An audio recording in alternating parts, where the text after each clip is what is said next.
আসসালামু আলাইকুম ওয়া রাহমাতুল্লাহি ওয়া বারাকাতুহু। বিসমিল্লাহ ওয়ালহামদুলিল্লাহ ওয়াসসালাতু ওয়াসসালামু আলা রাসূলিল্লাহ ওয়া বা'দ। রব্বে কারীম আল্লাহ সুবহানাহু ওয়া তাআলা প্রিয় নবীজি মুহাম্মদুর রাসূলুল্লাহ সাল্লাল্লাহু আলাইহি ওয়াসাল্লামের চরিত্রের সার্টিফিকেট এভাবে দিচ্ছেন, ওয়া ইন্নাকা লাআলা খুলুকিল আযীম। নবী হে, আপনি উত্তম চরিত্রের উপর অধিষ্ঠিত আছেন। আর বিশ্বনবী সাল্লাল্লাহু আলাইহি ওয়াসাল্লাম তিনি তো বললেন, ইন্নামা বুইসতু লিউতাম্মিমা সালিহাল আখলাক, আমি তো উত্তম চরিত্রের উৎকর্ষ সাধন করবার জন্য চরিত্রকে পরিশীলিত পরিমার্জিত আকারে মানুষের কাছে উপস্থাপন করবার জন্য শিক্ষক রূপে প্রেরিত হয়েছি। প্রিয় দর্শক শ্রোতা, আপনারা জানেন নবীজি মুহাম্মদুর রাসূলুল্লাহ সাল্লাল্লাহু আলাইহি ওয়াসাল্লাম সারা বিশ্বকে পরিবর্তন করে দিয়েছিলেন, মানুষের অন্তরে জায়গা করে নিয়েছিলেন এবং আজ পর্যন্ত ১৫০০ বছর আগে যিনি এই পৃথিবী থেকে বিদায় নিয়েছেন তাকে সবাই সর্বোচ্চ সম্মানের চোখে দেখেন এবং সম্মানের সাথে তার নাম উচ্চারণ করে থাকেন শুধুমাত্র তার চারিত্রিক গুণাবলীর কারণে, যাকে আল্লাহ সুবহানাহু ওয়া তাআলা নিজে এই চরিত্রগুলি শিক্ষা দিয়েছিলেন। আজকের আলোচনার বিষয় উত্তম আখলাকের গুরুত্ব ও প্রয়োজনীয়তা। সুপ্রিয় দর্শক শ্রোতা, কাছে দূরে বিশ্ব জুড়ে যেখান থেকে TVN24 দেখছেন, আপনাদের প্রত্যেককে জানাচ্ছি আন্তরিক প্রীতি, শুভেচ্ছা ও মোবারকবাদ। শুরু করছি আপনাদের অংশগ্রহণে জুমা পূর্ববর্তী সাপ্তাহিক সরাসরি আয়োজন, জীবন ঘনিষ্ঠ প্রশ্নোত্তরমূলক আলোচনা, ধর্মীয় অনুষ্ঠান, ইসলামী সমাধানের আজকের এই সুন্দর পর্বটি। প্রিয় দর্শক শ্রোতা, প্রতি পর্বে আমরা গুরুত্বপূর্ণ বিষয় নিয়ে আলোচনা করে থাকি। আজকেও আমরা যে বিষয়টি নির্ধারণ করেছি সেই বিষয়ে আপনাদের কাছ থেকেও গুরুত্বপূর্ণ প্রশ্ন আমরা প্রত্যাশা করব। আর প্রশ্ন করে আমাদের সাথে সংযুক্ত হবার জন্যে অপশন রয়েছে, টিভি স্ক্রিনে প্রদর্শিত নাম্বারে ডায়াল করতে পারেন, কিংবা আপনাদের ব্যবহৃত ফেসবুকের মুঠোফোনের কমেন্ট বক্সে গিয়ে আপনারা আপনাদের জানতে চাওয়া বিষয়গুলি অল্প কথায় স্পষ্ট করে লিখে দিতে পারেন। আপনাদের জিজ্ঞাসিত প্রশ্নাবলী এবং আজকের নির্ধারিত বিষয়ের উপরে যুগোপযোগী কোরআন এবং সুন্নাহর আলোকে আলোচনা উপস্থাপন করবার জন্যে আমাদের সাথে যুক্ত আছেন প্রখ্যাত আলেম দ্বীন, বিশিষ্ট ইসলামিক চিন্তাবিদ, লেখক, কলামিস্ট ও গবেষক, জাতীয় বিশ্ববিদ্যালয়ের আরবি বিভাগের সুযোগ্য সহযোগী অধ্যাপক ফজিলাতুল উস্তাজ প্রফেসর ডক্টর মনজুরে ইলাহি হাফিজাহুল্লাহ। আসসালামু আলাইকুম ওয়া রাহমাতুল্লাহ। ওয়া আলাইকুম আসসালাম ওয়া রাহমাতুল্লাহি ওয়া বারাকাতুহু। আহলান ওয়া সাহলান শেখ। বারাকাল্লাহু ফিকুম। জাযাকাল্লাহ খায়রান। আপনাকে অনেক দিন পরে পেয়েছি, যদিও আমি মূলত মাহরুম হয়েছি, বঞ্চিত হয়েছি যে আপনার এলেম থেকে ইস্তেফাদা নিতে আমি আসলে ব্যর্থ হয়েছি। খুব ভালো লাগছে অনেকদিন পর একসাথে আমরা আপনাকে পেয়েছি, আপনাকে যুক্ত করতে পেরেছি। এই পর্যায়ে আমি যে বিষয়টি নিয়ে আজকে আপনার কাছ থেকে জানতে চাইব শুরুতে, যে উত্তম আখলাক বা উত্তম চরিত্র বলতে কি বুঝি, আর কোরআন এবং সুন্নায় উত্তম চরিত্র বলতে এইরকম কোনো বিষয়ে কোনো গুরুত্ব আরোপ করা হয়েছে কিনা, কিংবা কোনো ভার্ডিক্ট আছে কিনা, বা কিভাবে উত্তম চরিত্রকে অর্জন করা যায়, এই বিষয়গুলি যদি সংক্ষেপে আমাদের প্রিয় দর্শকদের জন্য, যারা কিছুক্ষণ পরেই জুমার সালাত আদায় করতে যাবেন, তারা এখান থেকে কিছু খোরাক নিয়ে যাবেন বলে আশা করছি, কারণ তারা অধীর আগ্রহে অপেক্ষা করছেন আপনার এই অনুষ্ঠানের জন্য। প্লিজ। জনাব হেদায়েতুল্লাহ, আপনাকে অনেক অনেক শুকরিয়া, বারাকাল্লাহু ফিকুম। আমি তাহলে আমার কথাটা শুরু করি। আলহামদুলিল্লাহ ওয়াসসালাতু ওয়াসসালামু আলা রাসূলিল্লাহ ওয়া আলা আলিহি ওয়া আসহাবিহি ওয়া মাওয়ালা। আখলাক বা চরিত্র, এটি আমাদের কাছে খুবই বোধগম্য এবং অতি পরিচিত একটা শব্দ। আমরা সাধারণত সৎ চরিত্র বা আল আখলাকুল হাসানা বা আল খুলুকুল হাসান বলতে বুঝি নৈতিকতা বোধ সম্পন্ন একজন মানুষ, যিনি তার চারিত্রিক মাধুর্য, তার সুন্দর আচরণ, মানুষের সাথে তার বিনয়, তার স্বভাব সুলভ চমৎকার ভদ্রতা দিয়ে মানুষকে আবির্ভূত করেন। অতএব আল আখলাক আল হাসানা মানে হচ্ছে উত্তম চরিত্র বা গুড ক্যারেক্টার, যেটি আমরা একজন যে কোনো ভালো মানুষের কাছে প্রত্যাশা করি, এবং যিনি মুসলিম, যিনি মুমিন, তার কাছে তো এই প্রত্যাশাটা আরো অনেক বেশি। কারণ আমরা দেখি যে পৃথিবীর সবচেয়ে ভালো মানুষ যিনি, তিনি হচ্ছেন সৈয়দুল আম্বিয়া, সৈয়দু ওয়ালাদ আদম, নবিয়ুনা মুহাম্মাদুন সাল্লাল্লাহু আলাইহি ওয়াসাল্লাম। তিনি সে কথাটি হাদিসের মধ্যে উল্লেখ করে দিয়েছেন এবং আল্লাহ সুবহানাহু ওয়া তাআলা তাকে সার্টিফিকেট দিয়েছেন উত্তম আখলাকের। তিনি বলেছেন, ওয়া ইন্নাকা লাআলা খুলুকিন আযীম, হে নবী আপনি সবচেয়ে উত্তম চরিত্রের উপর অধিষ্ঠিত। আল কোরআন আমাদেরকে পৃথিবীর সবচেয়ে সুন্দর কথাগুলো শেখায়, সুন্দর চরিত্র শেখায় এবং বলে ওয়াকুলু লিন্নাসি হুসনা, মানুষের জন্য সুন্দর কথা বলো। সুতরাং কোরআনের এই যে চমৎকার তাত্ত্বিক যে সুন্দর অ্যাপ্রোচ, একাডেমিক যে নির্দেশনাগুলো, সেগুলো আমরা চমৎকার আমলে কনভার্টেড অবস্থায় পাই আমাদের রাসূল সাল্লাল্লাহু আলাইহি সাল্লামের কাছে। তিনি পুরো কোরআনটাকে গোটা জীবনে প্রতিষ্ঠিত করে দেখিয়েছেন। এজন্য আয়েশা রাদিয়াল্লাহু তাআলা আনহা বলেছেন, কানা খুলুকুহুল কোরআন, নবী সাল্লাল্লাহু আলাইহি সাল্লামের আখলাক ছিল আল কোরআন। তো আখলাক, এই উত্তম আখলাক নিয়ে আমরা দেখি যে আমাদের নবী সাল্লাল্লাহু আলাইহি ওয়াসাল্লাম তিনি বেশ চমৎকার কিছু কথা বলেছেন, আমাদের কলিজা জোড়ানোর মতো কিছু চমৎকার মানে সুসংবাদ তিনি আমাদেরকে শুনিয়েছেন। যেমন নবী সাল্লাল্লাহু আলাইহি সাল্লামের একটা বিখ্যাত হাদিসের মধ্যে বলা হয়েছে, যে হাদিসটি আমরা দেখি যে সুনানের গ্রন্থগুলোতে উল্লেখ করা হয়েছে এবং মুনযিরি এই হাদিসটাকে হাসান বলেছেন, আরো অনেক উলামায়ে কেরাম এটাকে হাসান বলেছেন। সেই হাদিসটা হলো, আনা যাঈমুন বিবাইতিন ফি রাবাদিল জান্নাহ লিমান তারাকাল মিরাআ ওয়া ইন কানা মুহিক্কান ওয়া বিবাইতিন ফি ওয়াসাতিল জান্নাহ লিমান তারাকাল কাযিবা ওয়া ইন কানা মাযিহান ওয়া বিবাইতিন ফি আলাল জান্নাহ লিমান হাসুনা খুলুকুহু।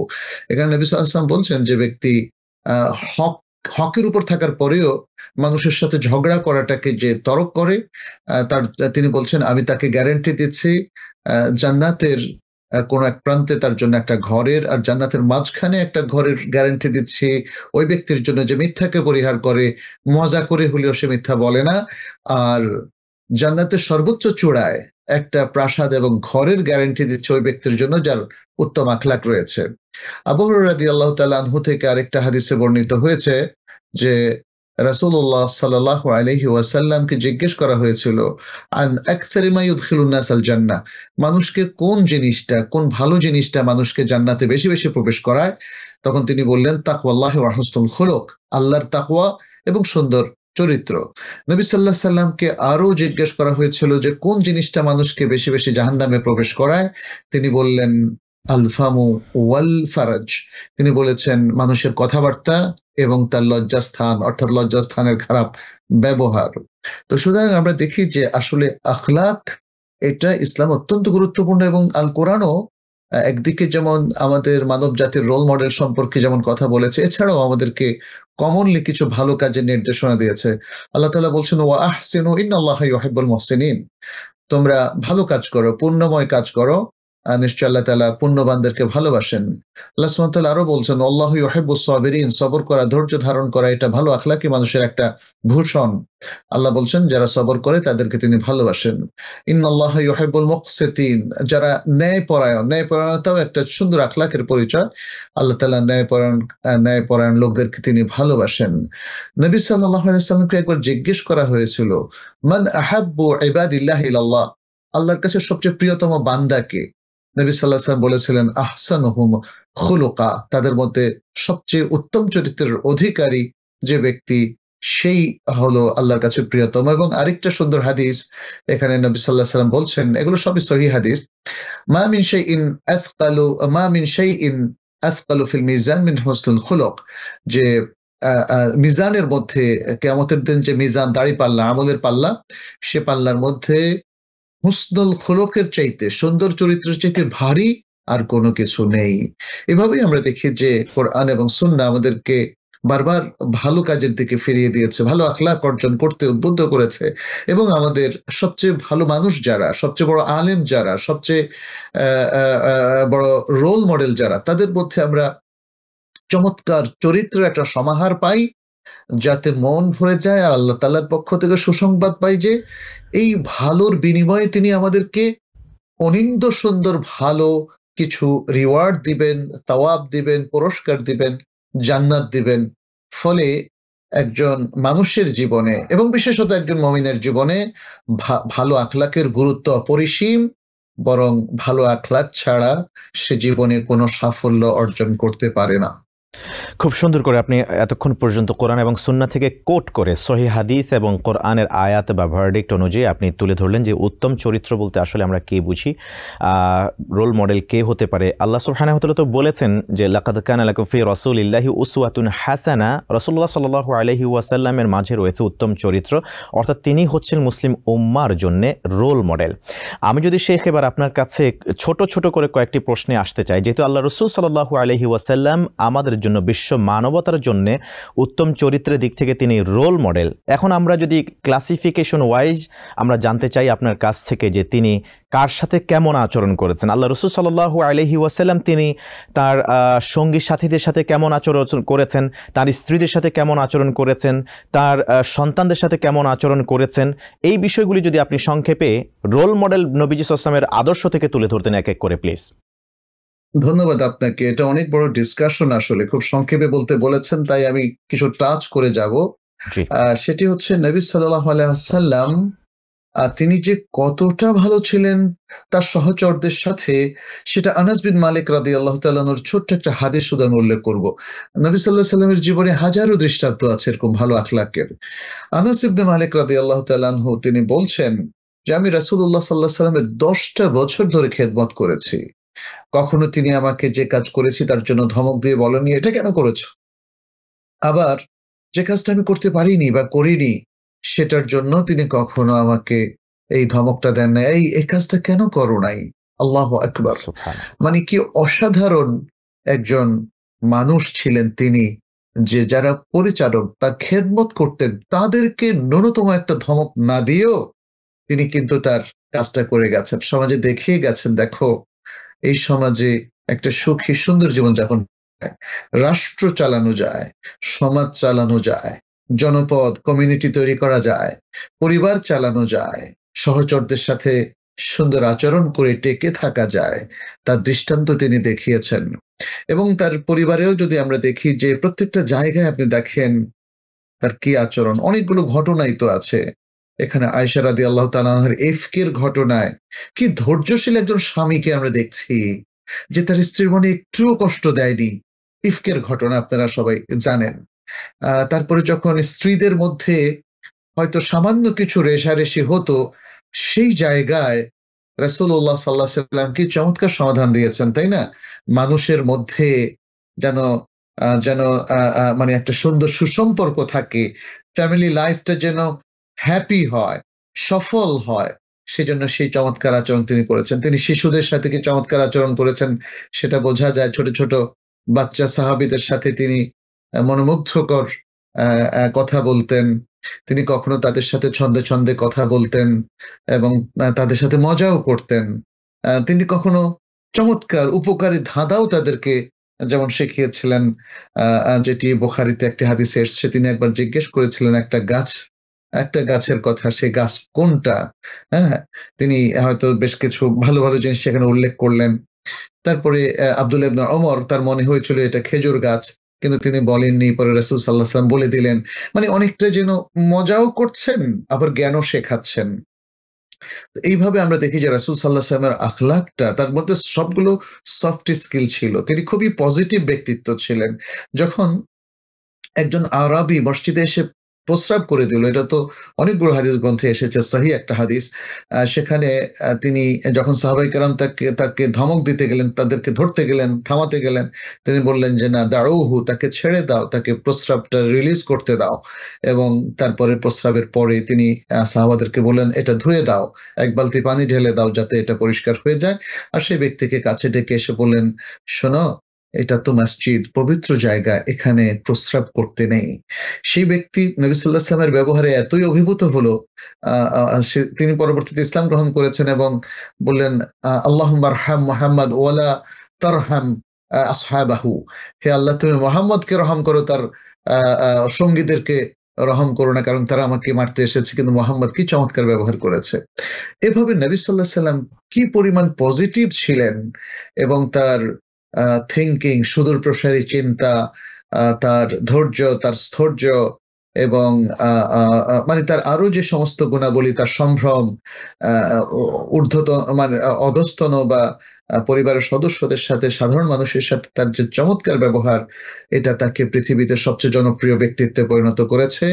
যেই তার কাছে আসতো তার দ্বারা অভিভূত হতো, তার দ্বারা প্রভাবিত হতো। এমনকি অমুসলিমরা যেই তার কাছে এসেছে তারা ইসলাম গ্রহণ করেছে। অসংখ্য অসংখ্য উদাহরণ আমাদের আছে।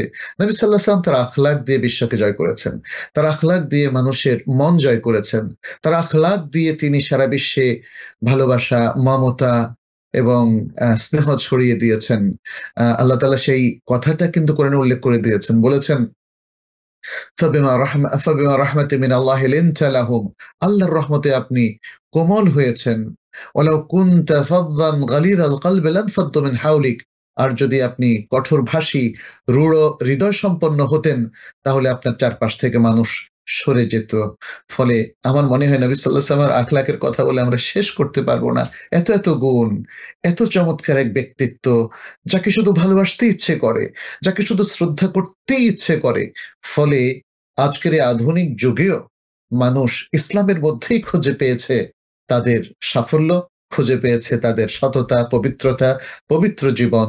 নবী সাল্লাল্লাহু আলাইহি সাল্লামের এই সুন্নাহর মধ্যে, আল কোরআনের মধ্যে আসলে এই সুন্দর জিনিসগুলো আছে, আর কোথাও নেই। মাশাআল্লাহ, মাশাআল্লাহ, একেবারে তন্ময় হয়ে শুনছিলাম আসলে আপনার এই সুন্দর প্রাণবন্তকর এই আলোচনাটি, এবং ধারাবাহিকতা ছিল আলোচনার মধ্যে। আমি শেখ আসবো আপনার কাছে আরেকটু গুরুত্বপূর্ণ বিষয় নিয়ে, তবে তার আগে আরেকটু বিষয় আমি ক্ল্যারিফাই করতে চাই আপনার কাছ থেকে।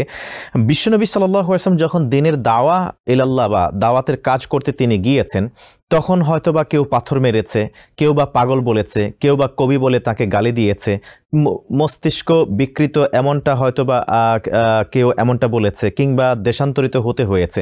যখনই তিনি অমুসলিম মুশরিক কর্তৃক, কাফের মুশরিক কর্তৃক কোনো অত্যাচার নির্যাতনের মুখোমুখি হয়েছিলেন, তখন তিনি কেমন আচরণ করেছেন অমুসলিমদের সাথে, এই বিষয়টা যদি একটু সংক্ষেপে আপনি তুলে ধরতেন। জি, এটিও আমরা দেখি যে তিনি খুব প্রোঅ্যাক্টিভ আচরণ করেছেন, ইতিবাচক। তিনি নেগেটিভ রিয়্যাক্ট করেন নাই, কোথাও না। আপনি দেখেন যখন হিজরতের ঘটনার আগে শেয়াবে আবু তালেবের ঘটনা আমরা জানি যে 3 বছর তাকে অন্তরীণ করা হয়েছে। তিনি জাতির প্রতি উষ্মা প্রকাশ করেননি, তিনি জাতিকে গালিগালাজ করেননি। যখন তায়েফবাসীরা তাকে রক্তাক্ত করেছিল, যখন পাহাড়ের ফেরেশতা আল্লাহর নির্দেশে এসে তাকে বলেছিল, যেহেতু তায়েফ শহরটা তো অনেক উঁচু পাহাড়ের উপরে, যারা গিয়েছেন তারা জানেন, তো তিনি বললেন যে না, আমি এদের ধ্বংস চাই না, আমি চাই আল্লাহ যেন এদেরকে হেদায়েত দান করেন। যখন তিনি মক্কাবাসীদের দ্বারা অত্যাচারিত হলেন, তার সুযোগ এসেছিল মক্কা বিজয়ের দিন তিনি হয়তো বড় রক্তারক্তি ঘটিয়ে একটা মধুর প্রতিশোধ নিতে পারতেন, কিন্তু তিনি মধুর ক্ষমা সেখানে দেখিয়েছেন। তাতে বোঝা গেল যে তার ইন্ডিভিজুয়াল প্রত্যেকটা কেসে এবং তার সামাজিক প্রত্যেকটা কাজে কর্মে, মানুষের সাথে তার ইন্টারাকশনে, কিংবা প্রতিশোধ নেওয়ার বিশাল সুযোগের দিনেও তিনি প্রতিশোধ নেননি। আল্লাহ কর্তৃক যেমন তাইফের বিষয়টা ছিল ফেরেশতা, এই প্রতিশোধটা নিয়ে দিতে পারতেন। আর মক্কা বিজয়ের দিন তারই সৈন্য সামন্ত এবং সাহাবায়ে কেরাম সে প্রতিশোধটা নিতে পারতেন। তিনি প্রতিশোধমুখী ছিলেন না, তিনি ছিলেন প্রোঅ্যাক্টিভ। এবং এভাবেই আমরা যুদ্ধের মধ্যেও দেখি তিনি কখনো প্রবল আক্রোশে তার শত্রুকে সংহার করেন নাই, যুদ্ধ চালিয়ে গেছেন। কিন্তু যুদ্ধের পরই সেই কোমল নবীর প্রতিচ্ছবি আমরা দেখি। বদরের যুদ্ধে যুদ্ধবন্দীদেরকে তিনি ক্ষমা করে দিয়েছিলেন, এবং এভাবে আমরা দেখেছি শুধু ক্ষমা ক্ষমা ক্ষমা, ভালোবাসা, সম্প্রীতি, স্নেহ, মমতা দিয়ে গোটা মানব জাতিকে তিনি বরণ করে নিয়েছিলেন। এই জন্যই তো তাকে বলা হয় মানবতার বন্ধু। আসলেই তিনি মানবতার বন্ধু এবং মানবতার সত্যিকারের রোল মডেল। মাশাআল্লাহ, খুব সুন্দর আলোচনা করেছেন। আসলে যে কেউ প্রলুব্ধ হবেনি, যে কারো কঠিন হৃদয় প্রশান্ত হবে, নরম হবে, বিগলিত হবে, এটাই স্বাভাবিক। আমাদেরকে আল্লাহ সুবহানাহু ওয়া তাআলা তার প্রিয় হাবিবের এই উত্তম চরিত্রগুলি গ্রহণ করার আমাদের তৌফিক দান করুন। শেখ, আমরা ইনশাআল্লাহ তাআলা গুরুত্বপূর্ণ আলোচনা কন্টিনিউ করব, তবে আমার সময় বলছে একটি বিরতিতে যাবার। প্রিয় দর্শক শ্রোতা, আপনারা যারা জুমা পূর্ববর্তী এই লাইভ সরাসরি অনুষ্ঠান ইসলামী সমাধান দেখছেন, যাচ্ছি বিজ্ঞাপন বিরতিতে। ইনশাআল্লাহ তাআলা ফিরব কিছুক্ষণের মধ্যেই। প্রিয় অনুষ্ঠানের সাথেই থাকুন। আসসালামু আলাইকুম রহমতুল্লাহি ওবরাকাতুহ। আবারও স্বাগত জানাচ্ছি প্রিয় দর্শক শ্রোতা, আপনারা দেখছেন TVN24 এর অনবদ্য আয়োজন জুমআ সালাতের পূর্ববর্তী অনুষ্ঠান, সরাসরি আয়োজন জীবন ঘনিষ্ঠ প্রশ্নোত্তরমূলক আলোচনা ধর্মীয় অনুষ্ঠান ইসলামী সমাধানের সরাসরি পর্ব। আজকের এই পর্বে আমাদের আমন্ত্রিত যুক্ত থাকা মেহমান আলোচনা পেশ করছেন উত্তম আখলাকের গুরুত্ব ও প্রয়োজনীয়তা শীর্ষক বিষয়ে। তবে পাশাপাশি একেবারে কিছু কেস স্টাডি বিশ্বনবীর জীবনী থেকে তিনি তুলে ধরছেন, যা আমাদেরকে অবশ্যই অনুপ্রাণিত করছে সেই আদর্শের প্রতি ধাবিত হতে। আল্লাহ সুবহানাহু ওয়া তাআলা আমাদের শেখকে জাযা দিন, যিনি আজকে আলোচনা পেশ করছেন ফজলুল উস্তাজ প্রফেসর ডক্টর মনজুর ইলাহি হাফিজাহুল্লাহ। বিরতির পর স্বাগত জানাচ্ছি আপনাকে আরেকবার মতো। আমি এবারে সরাসরি আমাদের কিছু সমস্যার কথা আপনার সাথে শেয়ার করতে চাই এবং বিশ্বনবীর আদর্শের আলোকে তার সমাধান জানতে চাইব সংক্ষেপে। আমাদের যেমন আমেরিকাতে বসবাস করি বা আমাদের বাংলা ভাষায় যারা কথা বলে থাকেন বিভিন্ন বিশ্বের বিভিন্ন অঞ্চলে, দেখা যায় পারিবারিক সমস্যা জটিলতা যাচ্ছে না, স্ত্রীর সাথে দ্বন্দ্ব বা কিংবা ঝগড়া বিবাদ অথবা ডিভোর্স বা তালাকের মতো ঘটনা ঘটে থাকে। কিন্তু বিশ্বনবী সাল্লাল্লাহু আলাইহি ওয়াসাল্লাম তিনি তো একাধারে একাধিক স্ত্রী গ্রহণ করেছেন, একসাথে থেকেছেন। কি এক জাদু ছিল তার, যে কোনো স্ত্রী কখনো তার বিরুদ্ধে কোনো অভিযোগ দায়ের করেননি, কিংবা কেউ তার সংসার ছেড়ে চলে যাননি, কিংবা কখনো কেউ বিরক্তি ভাব প্রকাশ করেননি। কিভাবে মধুর সম্পর্ক তৈরি করেছেন? আপনি কি বিশ্বনবীর আদর্শ থেকে আম্মাজান আয়েশার সাথে থাকার সময়গুলি কিভাবে তিনি সংসারে সময় দিতেন, কিভাবে স্ত্রীকে সময় দিতেন, অথচ তিনি ছিলেন রাষ্ট্রপতি, এদিকে মসজিদে নববীর ইমাম, এত কিছু মেনটেন করার পরও সুন্দর একটা পরিবার কিভাবে তিনি কন্টিনিউ করেছেন, এই বিষয়ে যদি আপনি একটু হিন্টস দিতেন প্লিজ। ধন্যবাদ আপনাকে। রাসূলুল্লাহ সাল্লাল্লাহু আলাইহি ওয়াসাল্লাম তো আসলে সত্যিকারের রোল মডেল ছিলেন। প্রথমত তিনি আল্লাহ সুবহানাহু ওয়া তাআলা কর্তৃক চোজেন এবং গাইডেড ছিলেন, ফলে আসলে তার স্কিল এটা অপরিসীম ছিল এবং সেটা আমরা তার পারিবারিক জীবনে আমরা দেখি। দেখেন, একজন এত ব্যস্ত মানুষ তিনি কিন্তু আয়েশা রাদিয়াল্লাহু তাআলা আনহার সাথে একদিন দৌড় প্রতিযোগিতা দিলেন, হেরে গেলেন। প্রথম দিন তিনি হেরে গেলেন, আরেকদিন তিনি জিতে গেলেন। তাহলে এই যে বিষয়টা, তার স্ত্রী একজন কিশোরী নারী, তিনি তার সাইকোলজি বুঝতেন, ফলে তার সাথে মজা করে দাম্পত্য জীবনকে তিনি মধুর করে তুললেন।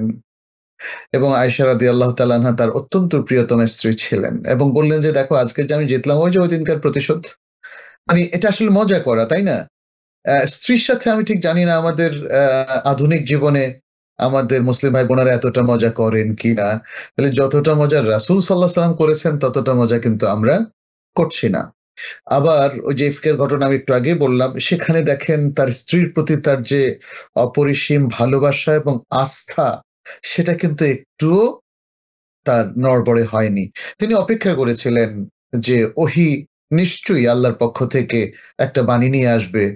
তার স্ত্রী বিদুষী, তা তিনি জানতেন, কিন্তু তিনি বলেননি, তিনি নিজে থেকে সেটা বলেননি। তিনি দেখেছেন আল্লাহ কি বলেন এবং আল্লাহ তার বিষয়টা নাজিল করলেন।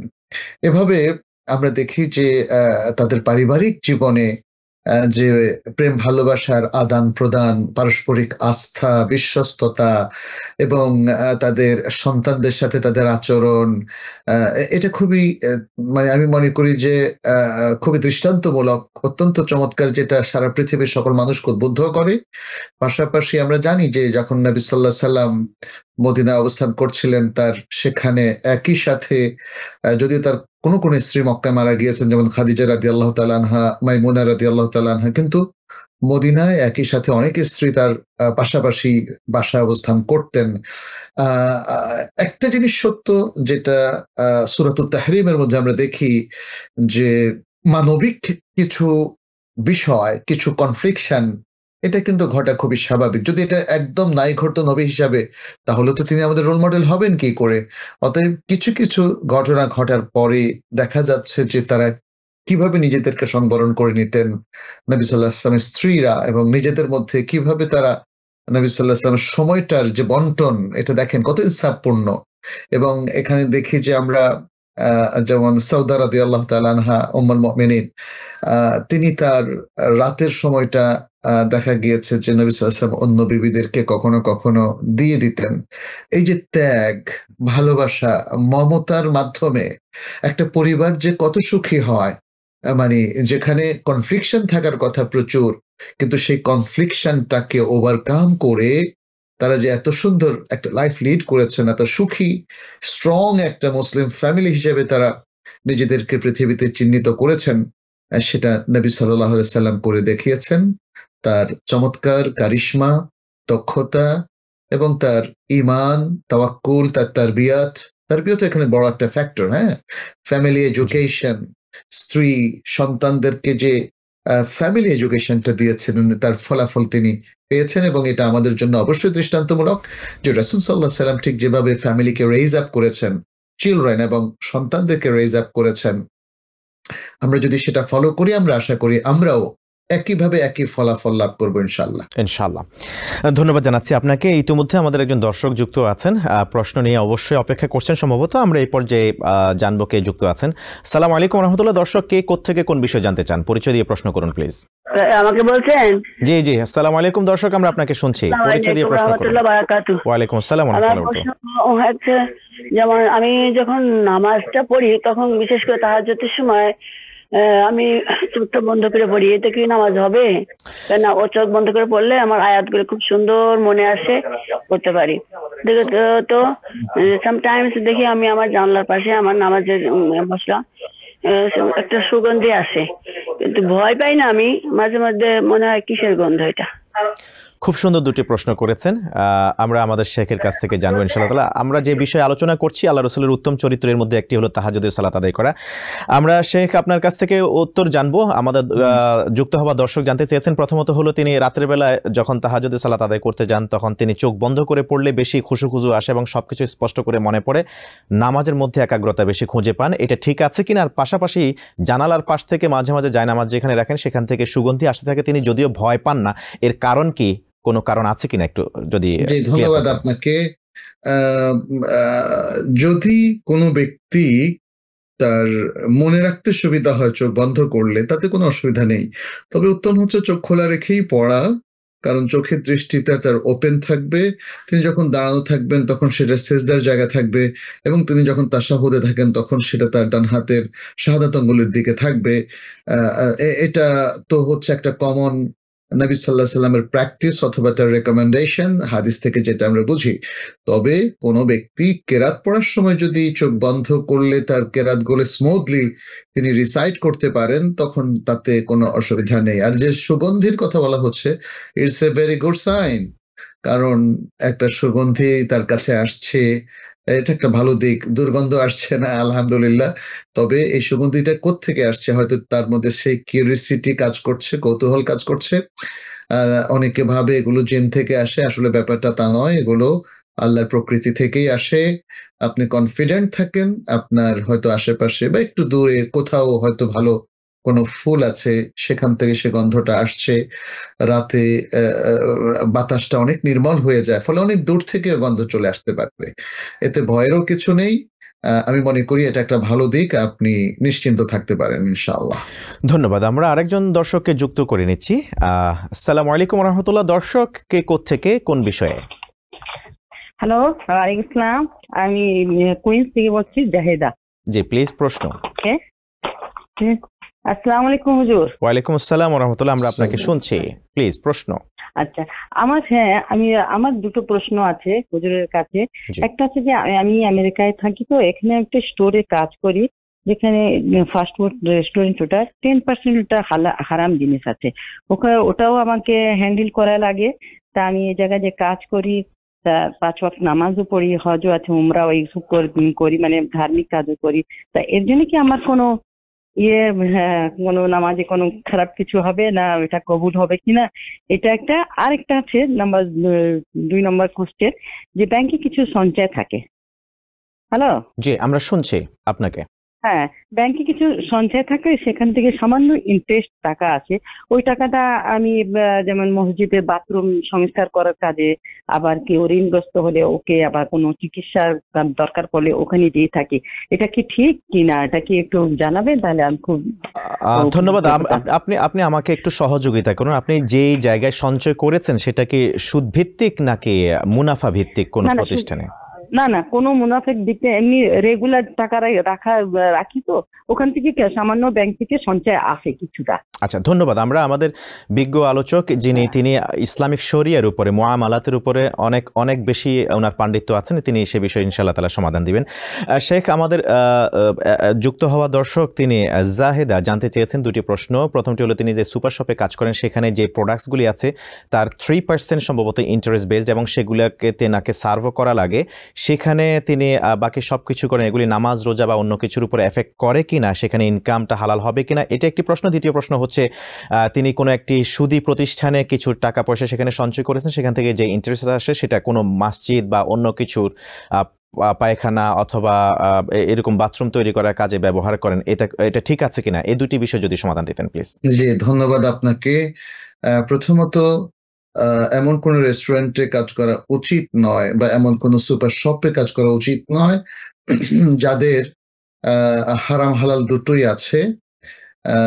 তো ওখানে উনি যেটা বললেন 3% নাকি 30%, আমি আমার কাছে একটু মনে হচ্ছে যে একটু 30% বলেছেন। যাই হোক, যেটাই হোক না কেন, আমরা ধরে নিলাম একটা অংশ সেখানে হারাম আছে, অর্থাৎ সেখানে হয়তো মদ বিক্রি করা হচ্ছে অথবা সেখানে লটারি বিক্রি করা হচ্ছে। সাধারণত সুপার শপগুলোতে এই দুটোর অবজেকশনই বেশি থাকে, কিংবা শুকরজাত খাদ্যদ্রব্য বিক্রি হতে পারে। তো সুপার শপগুলোতে আসলে সত্যিকার অর্থে যদি কোনো মুসলিম দেখেন যে সেখানে হালাল হারামের মিশ্রণ আছে, তাহলে আমার কাছে মনে হয় মুসলিমদের কোনো শপে তিনি চাকরিটা করতে পারেন, অথবা এমন কোনো চাকরি চুজ করতে পারেন যে চাকরির মধ্যে হারামটা তেমন নেই। যদি থাকে তাহলে সেটাকে পিউরিফিকেশন করতে হবে। কোম্পানি মানে সেটা পিউরিফিকেশনের আরেকটা আলাদা পদ্ধতি আছে। আপনার ইনকাম, উনি বলেছেন ওনাকেও কিন্তু হারামটা হ্যান্ডেল করা লাগে, আমি যতটুকু শুনেছি। তো সেই হিসাবে তাহলে হারামকে হ্যান্ডেল করে যে চাকরিটা করছেন তিনি, তাহলে তার মধ্যে কিছু অংশ কিন্তু হারাম, তার ইনকামের স্যালারির কিছু অংশ অবশ্যই হারাম হবে, সেটা তাকে পিউরিফাই করতে হবে। অর্থাৎ সেই হারাম অংশটা যদি হয় তার স্যালারি $1,000 বা $10,000, তার মধ্যে যদি আমরা দেখি যে 5% এটা হারামের সাথে সম্পৃক্ত, তাহলে এই 5% তিনি কনজিউম করতে পারবেন না, সেটা সওয়াবের নিয়ত ছাড়া যে কোনো জনকল্যাণে ব্যয় করতে পারবেন। আর যেটা তিনি বলেছেন ব্যাংকে রেখেছেন, সেখান থেকে যে সুদ বা প্রফিটটা আসে, এটা কনভেনশনাল ব্যাংক বোঝাই যাচ্ছে, তা না হলে তিনি বলতেন যে এটা ইসলামিক ফিনান্সিয়াল ইনস্টিটিউট। সেখান থেকে যে প্রফিটটা আসে, সেই প্রফিটটা তিনি টয়লেটের কাজে, এটা জনকল্যাণমূলক কাজ, রাস্তার কাজে, পুকুর ঘাট ইত্যাদিতে যেমন করতে পারবেন, ঠিক তেমনি বেশ দরিদ্র যাদের হয়তো সন্তানদের শিক্ষার খরচ যোগানোর টাকা নেই অথবা চিকিৎসার টাকা নেই, তাদেরকেও তিনি সেটা দিতে পারেন। বিশেষ করে হত দরিদ্রদের তিনি তাদের চিকিৎসা, খাদ্য, বস্ত্র এগুলোর জন্য দিতে পারেন। আর যদি দেখেন যে মানুষ তাদের খাদ্য, বস্ত্র এই প্রয়োজনটা মিটিয়ে ফেলতে পারছে, তখন তিনি অন্যান্য জনকল্যাণে মনোনিবেশ করতে পারেন। সেটা টয়লেট হতে পারে, পুকুর ঘাট কিংবা রাস্তা ইত্যাদি। এটা যে কোনো হারাম সম্পত্তি সওয়াবের নিয়ত ছাড়া এই সমস্ত ক্ষেত্রে ব্যয় করা যাবে। জাযাকাল্লাহ খাইরান, দুটি প্রশ্নের সুন্দর সাবলীল জবাব দেওয়ার জন্য। শেখ, আমরা এবার মূল আলোচনায় ফিরতে চাই। আমাদের দর্শকগণ যারা যুক্ত আছেন তারা জানেন অবশ্যই যে আজকে আমাদের আলোচনার টপিকটা হচ্ছে উত্তম আখলাকের গুরুত্ব, প্রয়োজনীয়তা। এই বিষয়ে আমরা বিশ্বনবী সাল্লাল্লাহু আলাইহি ওয়াসাল্লামের লাইফ সাইকেলটাকে আমরা স্টাডি করার চেষ্টা করেছি, এক্সপ্লোর করার চেষ্টা করেছি, আপনাদের সামনে তুলে ধরার চেষ্টা করেছি। এবার আমরা আমাদের যুব সমাজ নিয়ে কিছু কথা শুনতে চাই শেখ আপনার কাছ থেকে। যুব সমাজ তারা বিশ্বনবী সাল্লাল্লাহু আলাইহি ওয়াসাল্লাম সাল্লামকে অনেকেই আদর্শ হিসেবে বা রোল মডেল হিসেবে মেনে নিয়েছেন, মৌখিকভাবে হোক আর যেভাবেই হোক, কারণ তারা নিজেদেরকে মুসলিম বলে এবং বিশ্বনবীর উম্মাহ হিসেবে নিজেকে স্বীকৃতি দিচ্ছেন। আমরা জানি ১,৫০০ বছর আগে যে সাহাবীরা চুরি করতেন, ডাকাতি করতেন, অন্যের সম্পদ চুরি করতেন, নষ্ট করতেন, কিংবা কারো জানের জন্য হুমকি ছিলেন, তারাই বিশ্বনবীকে লাইফ মডেল হিসেবে, রোল মডেল হিসেবে গ্রহণ করার পরে তাদের জীবনে আমূল পরিবর্তন সাধিত হয়েছে। যেখানে অন্ধকারে ডুবন্ত একটা জাতি সেটা স্বর্ণের যুগে পরিণত হয়েছে, উত্তম যুগে পরিণত হয়েছে। কিন্তু আমরা বিশ্বনবী সাল্লাল্লাহু আলাইহি ওয়াসাল্লামকে রোল মডেল হিসেবে গ্রহণ করার পরেও আমাদের যুব সমাজের কেন এত কি বলা হয় পদস্খলন, অবক্ষয় চারিত্রিক দিকগুলি, এই বিষয়টা যদি আপনি একটু ক্লিয়ার করতেন, কোথায় আমাদের গ্যাপটা আছে আসলে, সেটা যদি পিন পয়েন্ট করতেন প্লিজ। ধন্যবাদ আপনাকে, অনেক ধন্যবাদ। খুবই গুরুত্বপূর্ণ একটা প্রসঙ্গ নিয়ে এসেছেন। তরুণরা যারা মুসলিম, তাদের বিশাল একটা অংশ কিন্তু আজকে ইসলামী শিক্ষা থেকে দূরে, ইসলামিক জীবনযাত্রা থেকেও তারা ডিটাচড বা বিচ্ছিন্ন। এটাই বিপর্যয়ের সবচেয়ে বড় কারণ। আমরা যদি নবী সাল্লাল্লাহু আলাইহি সাল্লামকে থিওরিটিক্যালি বা তাত্ত্বিকভাবে তাকে যদি আমরা আমাদের রোল মডেল হিসেবে গ্রহণ করি, এটা যথেষ্ট নয়। তাকে প্রকৃত অর্থেই রোল মডেল হিসেবে গ্রহণ করতে হবে। এবং যেমন আমি নবী সাল্লাল্লাহু আলাইহি সাল্লামকে রোল মডেল হিসেবে গ্রহণ করলাম, বাস শেষ? নো, আমাকে নবী সাল্লাল্লাহু আলাইহি সাল্লামের হোল লাইফ স্টাইলটা জানতে হবে, তার সিরাতটা জানতে হবে, তার সুন্নাহটা জানতে হবে। নবী সাল্লাল্লাহু আলাইহি সাল্লামের সুন্নাহ বিষয়ক অনেক হাদিস গ্রন্থ আছে, কারণ সুন্নাহটাও পার্ট অফ রাসূল সাল্লাল্লাহু আলাইহি সাল্লামের সিরাহ, তাই না? তিনি কি বলেছেন, কি আমল করেছেন, কি ইবাদত করেছেন, কোন জিনিসটাকে তরক করেছেন, কোন জিনিসটা করতে নিষেধ করেছেন, এগুলো পার্ট অফ তার সিরা। সুতরাং তার সুন্নাহ এবং সিরা দুটোকেই ভালোভাবে জানতে না পারলে নবী সাল্লাল্লাহু আলাইহি সাল্লামকে যদি আমি শুধু মৌখিকভাবে রোল মডেল হিসেবে গ্রহণ করি, আমার মনে হয় আমি ততটা উপকৃত হতে পারবো না। কারণ জীবনের প্রত্যেকটা ক্ষেত্রে যে নবী সাল্লাল্লাহু আলাইহি সাল্লাম সুন্দর করে সলিউশন দিয়েছেন, সমাধান দিয়েছেন, আমাদেরকে গাইডেন্স দিয়েছেন, পথ নির্দেশ দিয়েছেন, আমাদেরকে আখলাক শিখিয়েছেন, আমাদের মধ্যে মাহাব্বার সঞ্চার করেছেন, এই জিনিসগুলো যদি আমরা সেইভাবে সেই তারবিয়াতটা টোটাল এবং সর্বাত্মক এডুকেশন হিসাবে গ্রহণ না করি, তাহলে কিন্তু আমরা উপকৃত হতে পারবো না। ফলে আমি বলবো যে আজকের তরুণ সমাজের এই জায়গায় গ্যাপ। এবং আমার কাছে মনে হয় আরেকটা বড় গ্যাপ, সেটি হচ্ছে আমাদের তরুণরা মূলত রাসূল সাল্লাল্লাহু আলাইহি সাল্লামকে অনেকেই রোল মডেল হিসেবে গ্রহণ করেননি, বরং আমরা তাদের অনেককে দেখি তারা তাদের রোল মডেলকে জিজ্ঞেস করলে দেখা যায় যে হয় কোনো রাজনীতিবিদ, অথবা কোনো গায়ক, অথবা কোনো গায়িকা, অথবা কোনো ফুটবলার, এমনকি অনেক মুসলিম তরুণদের কাছে খ্রিস্টান কিংবা অন্য ধর্মীয় ব্যক্তিত্বরা, ক্রিকেটার কিংবা সিনেমার কোনো নায়ক অথবা নায়িকা, তারা হচ্ছে তাদের কাছে রোল মডেল। এটা আমার মনে হয় একটা বড় ধরনের বিপর্যয় ডেকে নিয়ে এসেছে। এবং আরেকটা বিপর্যয় আমাদের মধ্যে আছে, সেটা হচ্ছে আমাদের এডুকেশনের মধ্যে, যেটা কনভেনশনাল এডুকেশন, যেটাকে অনেকে সেকুলার এডুকেশন বলে, সেই এডুকেশনের মধ্যে রাসূল সাল্লাল্লাহু আলাইহি ওয়াসাল্লামের কোনো উপস্থিতি নেই এবং তার সুন্নাহ সিরার কোনো চিত্রায়ন নেই, প্রতিবিম্ব নেই। ফলে এই যে একটা গ্যাপের মধ্যে পড়ে গেছে ফুল তরুণ জেনারেশন বা ইয়াং জেনারেশন, সেই গ্যাপ থেকে তারা কিভাবে উদ্ধার পাবে তার কোনো জবাব নেই, তার কোনো আয়োজন নেই। আমার কাছে মনে হয় আজকে মুসলিম উম্মাহর যারা থিঙ্ক ট্যাঙ্ক এবং যারা পলিসি মেকার, স্ট্র্যাটেজি মেকার, তাদেরকে এটা নিয়ে ভাবতে হবে, ফর্মালি হোক আর ইনফর্মালি হোক, মুসলিম তরুণদের সাথে মানে নবী সাল্লাল্লাহু আলাইহি ওয়াসাল্লামের কানেকশন করে দিতে হবে, অর্থাৎ নবী সাল্লাল্লাহু আলাইহি ওয়াসাল্লামের সাথে তরুণদের কানেকশন করে নিতে হবে। এটাই আমি বুঝাচ্ছি। নবী সাল্লাল্লাহু আলাইহি ওয়াসাল্লামের সাথে কানেকশন হারালে তারা নবী সাল্লাল্লাহু আলাইহি ওয়াসাল্লামকে রোল মডেল হিসেবে নেবে না, বরং অনেক তরুণদেরকে দেখি যারা বিপথে চলে গেছে, বিচ্যুতির মধ্যে পড়ে গেছে, তারা অনেক সময় নবী সাল্লাল্লাহু আলাইহি ওয়াসাল্লাম সম্পর্কে বরং বিরূপ মন্তব্য করে। এটা না জানা থাকার কারণে, অজ্ঞতার কারণে। পৃথিবীর সবচেয়ে শ্রেষ্ঠ মানুষটাকে এভাবে বিরূপ মন্তব্যের মুখোমুখি করাটা তো কত বড় অনুচিত। আমরা জানি মাইকেল হার্টের দ্য 100 বইতে যিনি অমুসলিম হওয়া সত্ত্বেও নবী সাল্লাল্লাহু আলাইহি ওয়াসাল্লামকে এক নম্বরে রেখেছিলেন, সেই নবী সম্পর্কে আমাদের মুসলিম তরুণরা কি করে না জেনে থাকতে পারে বা না জানার কারণে কি করে বিরূপ মন্তব্য করতে পারে, বিষয়গুলো খতিয়ে দেখা দরকার। এবং যেন এই গ্যাপটা আমরা পূরণ করি, তার জন্য আমাদের পদক্ষেপ নেওয়া দরকার। জি, ধন্যবাদ। ধন্যবাদ আপনাকেও জানাচ্ছি শেখ। আমি সংক্ষেপে যদি লাস্টে আপনার কাছ থেকে জানতে চাই, আসলে আমরা কি মডারেট মুসলিম হব নাকি প্র্যাকটিসিং মুসলিম হব? কোন মুসলিম হওয়া আমাদের উচিত বলে আপনি মনে করেন? পাশাপাশি উত্তম আখলাকওয়ালা হতে কি কি করা দরকার আমাদেরকে 1 মিনিটে যদি আপনি আমাদের সাথে শেয়ার করতেন প্লিজ। জি, অবশ্যই আমাদেরকে প্র্যাকটিসিং রিয়েল মুসলিম হতে হবে। রিয়েল মুসলিম, তথাকথিত লিবারেল, মডারেট এই শব্দগুলো দিয়ে আমরা আসলে নিজেদেরকে জাস্টিফাই করতে চাই তখন যখন আমরা ইসলামের অনেক কিছু মানি না।